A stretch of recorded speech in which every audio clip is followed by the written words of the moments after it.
नमस्कार दोस्तों। एक चीज जिसकी चर्चा खूब हो रही है और आप भी समझना चाहते होंगे, अगर अभी तक आप नहीं समझ पाए हैं यूसीसी को लेकर, तो यूसीसी उत्तराखंड में, अगर गोवा को छोड़ दें तो गोवा में तो पहले से लागू था, लेकिन उत्तराखंड में यूसीसी यानी यूनिफॉर्म सिविल कोड अब लागू हो गया है। ये कंफर्म आप समझ लीजिए। यूनिफॉर्म सिविल कोड को अगर हिंदी में देखा जाए तो सामान्य नागरिक संहिता कहेंगे। इसके लागू होते ही उत्तराखंड में संपत्ति, शादी, रिलेशनशिप और बहुविवाह, एक से ज्यादा शादी को लेकर जो चली आ रही पुरानी व्यवस्था है वो पूरी तरह से अब बदल जाएगी। तो यूसीसी में क्या कुछ बदलेगा? यूसीसी मतलब ये नहीं है कि सभी धर्मों के लिए एक ही कानून अब मान्य होगा और ये होगा। अगर आप समझ रहे होंगे कि नहीं होगा, तो यूसीसी का मतलब ये है कि सभी धर्मों के लिए एक ही कानून, यूनिफॉर्म सिविल कोड। और इसके साथ उत्तराखंड की आजादी के बाद अगर देखा जाए तो यूसीसी लागू करने वाला पहला राज्य बन गया है। इतिहास में दर्ज हो गया ये 27 जनवरी 2025। ये तारीख याद कर लीजिए, आपकी परीक्षा में भी पूछे जा सकते हैं और कई जनरल नॉलेज के क्वेश्चंस भी बन जाएंगे कि यूसीसी लागू करने वाला सबसे पहला राज्य कौन है। तो उत्तराखंड कब लागू हुआ? 27 जनवरी 2025 को। क्या क्या बदलाव होंगे और लोगों के लिए क्या करना जरूरी हो जाएगा, ये सब हम आपको एक एक कर इस वीडियो में बताएंगे। आसानी से, आसान भाषा में आप समझने की कोशिश कीजिएगा कि इसमें क्या कुछ बदल जाएगा यूसीसी से। सबसे पहले बात कर लेते हैं जो सबसे ज्यादा चर्चा है, शादी और लिव इन रिलेशनशिप की।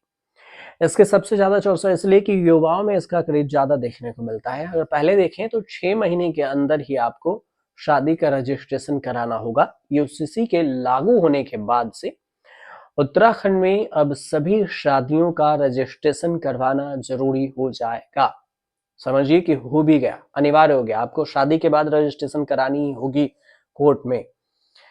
अब आप यूसीसी के पोर्टल पर जाकर ऑनलाइन भी इसका रजिस्ट्रेशन कर सकते हैं और इसके लिए जो कट ऑफ 27 मार्च 2010 रखा गया है, यानी कि इस दिन के बाद से सभी शादियों का रजिस्ट्रेशन करवाना होगा। जिनकी भी शादी 27 मार्च 2010 के बाद हुई है वो सभी रजिस्ट्रेशन करवा लीजिए। 6 महीने का टाइम है। अगर आप उत्तराखंड से हैं तो आप जरूर जाकर इसमें रजिस्ट्रेशन कराइए। दूसरा, लिव इन रिलेशनशिप की बात करते हैं, जो इसमें रजिस्ट्रेशन कराना बहुत ही जरूरी कर दिया गया है, अनिवार्य कर दिया गया है। बिना रजिस्ट्रेशन के लिव इन रिलेशनशिप में आप नहीं रह सकते। मतलब ये हुआ कि अगर लड़का और लड़की लिव इन रिलेशनशिप में रह रहे हैं तो फिर इसके लिए उसके माता पिता की अनुमति अब जरूरत होगी, अनिवार्य होगी कि उनके माता पिता को ये जानकारी देनी होगी कि उनका बेटा या बेटी एक दूसरे के लिव इन रिलेशनशिप में रह रहे हैं। अब लिव इन रिलेशनशिप में रहने वाले कपल भी रजिस्ट्रार के सामने अपने संबंध के बारे में बताएंगे। अगर नहीं करते हैं तो उन पर केस होगा, मुकदमा। अगर कोई रिलेशनशिप को खत्म करना चाहता है तो भी इसकी जानकारी रजिस्ट्रार को देनी होगी कि हमने तब लिव इन रिलेशनशिप का आपको अर्जी दी थी और अब खत्म करना चाहते हैं। तो ये भी आप नियम समझ लीजिए यूसीसी के अंदर वाला। अब अगर मान लीजिए कि लिव इन रिलेशनशिप में रह रहे हैं और इनके बच्चे पैदा हुए, तो फिर इनसे जो बच्चे पैदा होंगे उसे वैध माना जाएगा, वैलिड माना जाएगा। रिलेशन टूटने के बाद लड़की महिला से, जो महिला है वो लड़का से गुजारा भत्ता मांग सकती है। गुजारा भत्ता आपको देना पड़ेगा। अब इसे लेकर जो जुर्माने हैं उसको भी समझ लेते हैं। शासन को सूचना दिए बगैर अगर 1 महीने से ज्यादा दिन तक रिलेशनशिप में रहते हैं और अगर पुलिस को पता चलती है तो 10,000 रुपए का जुर्माना आप पर लग सकता है। तीसरा पॉइंट, 18 साल से पहले किसी भी धर्म में शादी नहीं होगी। यूसीसी लागू होने से जो मुस्लिम लड़कियों का निकाह भी अब 18 साल की उम्र से पहले नहीं होगा, जो पहले हो जाया करती थी। सभी लोग अपने अपने जो रिवाजों के हिसाब से शादी कर सकते हैं, लेकिन सभी धर्मों में शादी की न्यूनतम उम्र लड़कों के लिए 21 साल, लड़कियों के लिए 18 साल उत्तराखंड में अनिवार्य कर दिया गया है यूसीसी लागू करने के बाद। चौथा पॉइंट कि शादी के साथ साथ तलाक या फिर रजिस्ट्रेशन, शादी के रजिस्ट्रेशन के अलावा अगर तलाक होना है आपका तो भी आपको रजिस्ट्रेशन करवाना होगा कि अब तलाक हो रहा है। मतलब कि तलाक होने की जानकारी आपको शासन को देनी होगी। अब इसे आप ऑनलाइन भी कर सकते हैं, ऑनलाइन दे दीजिए या फिर आप रजिस्ट्रार के पास जाइए। और पांचवा पॉइंट, हलाला और फिर बहुविवाह पर रोक। यूसीसी लागू होने से उत्तराखंड में अब इस्लाम में जो प्रचलित हलाला प्रथा है और दूसरा की बहुविवाह प्रथा है। वैसे तो हिंदू धर्म में भी आपको एक से दो शादी वाले लोग मिल जाएंगे, लेकिन सबसे ज्यादा केस अगर देखें तो उसमें भी मुस्लिम में है, तो इस पर रोक लग जाएगी। मुस्लिम पर्सनल लॉ के जो प्रावधान है उसके मुताबिक अगर किसी मुस्लिम महिला का तलाक हो चुका है और वो उसी पति से दोबारा निकाह करना चाहती है तो उसे पहले किसी और शख्स से शादी कर एक रात गुजारनी होती है। इसे हलाला कहते हैं और इसे निकाह को हलाला कहा जाता है। और इसके बाद उस दूसरे शख्स से तलाक लेना होता है और ऐसा होने के बाद ही वो अपने पहले पति के साथ दोबारा शादी करके रह सकती है। लेकिन अब ऐसा नहीं है। हालांकि इस्लाम के स्कॉलर्स के मुताबिक ऐसा भी कहा जाता है कि हलाला के इस नियम को मौलवियों ने अपनी मर्जी से तोड़ा मरोड़ा है, ऐसा है नहीं। लेकिन अब उत्तराखंड में ऐसा कुछ हो नहीं पाएगा, यूसीसी लागू हो गया है। दूसरी प्रथा है एक से अधिक शादी, बहुविवाह को लेकर। ऐसा होता है जबकि एक पुरुष एक से ज्यादा लड़कियों से शादी करता है तो वहीं पर उसे बहुविवाह कहते हैं। जो लेकिन अब इस पर पूरी तरह से रोक लग गई है उत्तराखंड को। छठी बात है कि बेटा बेटी की जो संपत्ति है उस दोनों में बराबरी का हिस्सेदार होगा।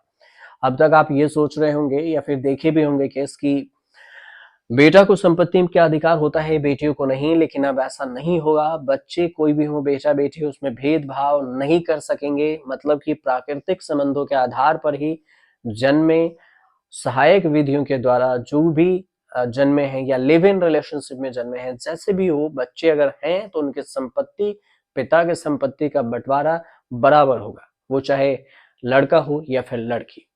इस कानून के अंतर्गत सभी धर्म और सभी समुदाय में बेटी को भी संपत्ति में समान अधिकार मिल सकेगा। तो लड़कियों के लिए सबसे बड़ी बात ये खुशखबरी भी हो सकती है। सातवां पॉइंट कि माता पिता को भी अपने संपत्ति में अधिकार किसी भी शख्स के निधन के बाद उसकी संपत्ति उसकी पत्नी, बच्चों और माता पिता को समान अधिकार देने में सहायक होगी। और आठवीं बात ये भी है कि पूरी संपत्ति की जो वसीयत है उसमें छूट होगी। यूसीसी लागू होने से, यूनिफॉर्म सिविल कोड लागू होने के बाद, कोई भी शख्स अपनी पूरी संपत्ति की जो वसीयत है एक ही नियम के आधार पर तैयार कर सकता है। और इससे पहले अगर देखा जाए तो मुस्लिम, ईसाई, पारसी समुदाय के लिए वसीयत के अलग अलग नियम थे, लेकिन अब ऐसा नहीं होगा। अब ये सभी नियम एक जैसे ही होंगे। नौवीं बात कि दूसरे धर्म के बच्चे को आप गोद नहीं ले सकते हैं। यूसीसी के तहत सभी धर्मों के जो बच्चों हैं उनको गोद लेने का अधिकार होगा, लेकिन दूसरे धर्म के बच्चे को गोद नहीं लिया जा सकेगा। कि अगर आप हिंदू हैं, मुस्लिम बच्चे को गोद लेना चाहते हैं तो ऐसा नहीं होगा। मुस्लिम है, हिंदू बच्चे को गोद लेना चाहते हैं तो भी नहीं होगा। या फिर पारसी या कोई भी दूसरे धर्म के बच्चे को गोद नहीं ले सकते। और अनुसूचित जनजातियां यूसीसी के दायरे से बाहर रखी गई है, जिसमें आदिवासी हैं। अनुसूचित जनजातियों को इससे बाहर रखा गया है। इससे उन जनजातियों को और रीति रिवाजों का संरक्षण किया जा सकेगा। इसके अलावा ट्रांसजेंडर की भी परंपराओं में भी किसी तरह का बदलाव नहीं किया गया है। इसके लिए यूसीसी लागू नहीं होगा। दो पर लागू नहीं होगा, एक आदिवासी जो और दूसरा ट्रांसजेंडर। यूसीसी के लिए 27 मई 2022 को विशेषज्ञ समिति का एक खास समिति का गठन किया गया था। समिति ने अपनी रिपोर्ट में उत्तराखंड में 2 फरवरी 2024 को सरकार को सौंपी थी। इसके बाद 8 मार्च 2024 को विधानसभा में ये पारित किया गया था। बिल विधानसभा में पास होने के बाद इसे राष्ट्रपति के पास भेजा गया था और यहाँ से 12 मार्च 2024 को इसे मंजूरी मिल गई थी।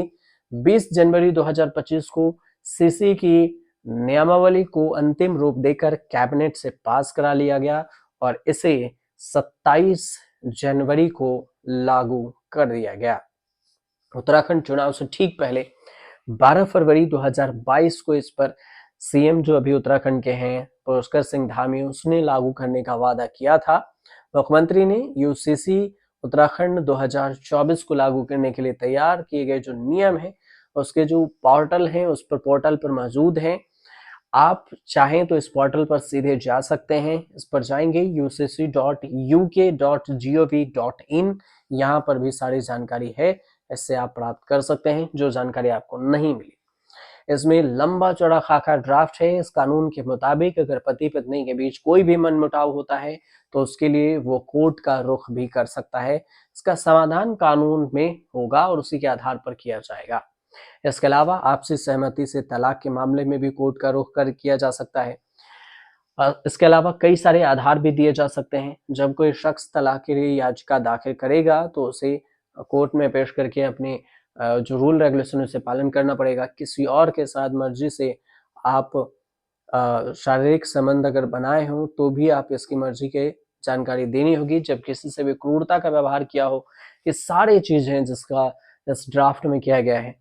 विवाह के बाद आपको कम से कम 2 साल से अलग रह रहे हो तो ही तलाक माना जाएगा। किसी एक पक्ष ने धर्म परिवर्तन कर लिया हो या फिर किसी दूसरे पक्ष के मानसिक बीमारी से पीड़ित हो तो ऐसे में नहीं वैलिड होगा।